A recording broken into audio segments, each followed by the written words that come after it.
প্রিয় চাকরি প্রত্যাশী বন্ধুরা, আসসালামু আলাইকুম। যুব উন্নয়ন অধিদপ্তর বিশাল নিয়োগ বিজ্ঞপ্তি প্রকাশ করেছে। গণপ্রজাতন্ত্রী বাংলাদেশ সরকার, মহাপরিচালকের কার্যালয়, যুব উন্নয়ন অধিদপ্তর, যুব ভবন, মতিঝিল, ঢাকা। নিয়োগ বিজ্ঞপ্তি। যুব উন্নয়ন অধিদপ্তরের রাজস্ব খাতভুক্ত নিম্নবর্ণিত শূন্য পদে সম্পূর্ণ অস্থায়ী ভিত্তিতে জনবল নিয়োগের নিমিত্তে নিম্নোক্ত শর্তে প্রকৃত বাংলাদেশী স্থায়ী বাসিন্দাদের নিকট হইতে অনলাইনে নির্ধারিত ছকে আবেদন আহ্বান করা যাচ্ছে। 1 নম্বর পদ সহকারী উপজেলা যুব উন্নয়ন কর্মকর্তা। পূর্ব পদ ক্রেডিট সুপারভাইজার। পদের সংখ্যা 90টি। বেতনের স্কেল ও গ্রেড 12,500 থেকে 30,230 টাকা।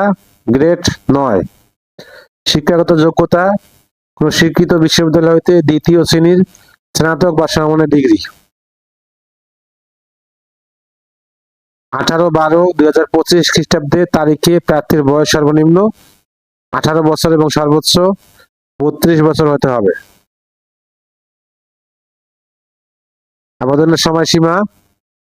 চাকরির জন্য আবেদন আগামী 19/11/2025 খ্রিস্টাব্দের তারিখ সকাল 10টা হইতে 18/12/2025 তারিখ বিকাল 5টা পর্যন্ত অনলাইনে দাখিল করা যাবে।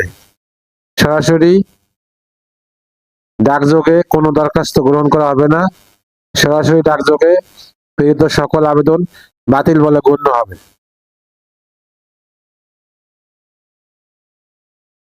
বিজ্ঞপ্তিটি যুব উন্নয়ন ওয়েবসাইটে পাওয়া যাবে। যুব উন্নয়ন ওয়েবসাইট। অনলাইনে আবেদনপত্র পূরণ ও দাখিল করার নিয়ম। আগ্রহী প্রার্থীগণ http://dyd.pritok.com.bd ওয়েবসাইটে গিয়ে আবেদনপত্র পূরণ করতে পারবেন। আবেদনের সময়সীমা নিম্নরূপ। অনলাইন আবেদনপত্র পূরণ ও পরীক্ষা ফি জমা দানের শুরুর সময় 19/11/2025 সকাল 10টায়। অনলাইনে আবেদনপত্র জমা দেওয়ার শেষ তারিখ ও সময় 18/12/2025 বিকাল 5টায়। সার্কুলার লিঙ্ক আমার ভিডিও ডেসক্রিপশন দিয়ে দেবো। সার্কুলারটা যদি আপনাদের কোনো উপকারে আসে অবশ্যই একটা লাইক, কমেন্ট, শেয়ার আশা করি। চ্যানেলটা সাবস্ক্রাইব করে রাখবেন। আল্লাহ হাফেজ।